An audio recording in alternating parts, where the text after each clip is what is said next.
तपाईहरुले गर्न खोज्नु भएको के हो? तपाईहरु यहाँ आएर मलाई सघाउनुहुन्छ अनि म लुरुक्क परेर फर्केर जान्छु भन्ने सोच्नु भएको छ हैन?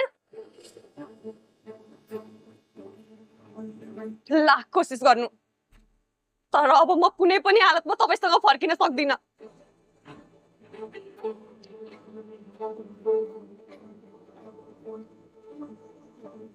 मलाई अब तपाईसँग कुनै सम्बन्धै राख्नु छैन। सक्दिन म तपाईसँग जिन्दगी बिताउन। मलाई तपाईसँग रिस उठेको होइन। रिस उठेको भए उहिले मरिसक्थ्यो। मलाई त तपाईसँग चित्त दुखेको, मन मरेको हो तपाईसँग। त्यसैले यो मरिसकेको मनलाई जति प्रयास गरे पनि भिउजाउन सक्नुहुन्न। चाहे तपाईहरु मलाई घमण्डी भन्नु या जिद्दी,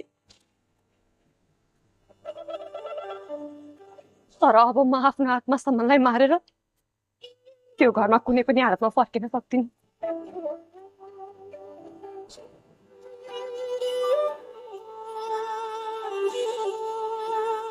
बिन्ती छ मलाई मेरै हालतमा छोड्दिनु। चाहे दुःख होस् या सुख म हाँसी हाँसी भोग्न तयार छु। बस मलाई मेरो खुसीले बाँच्न दिनु।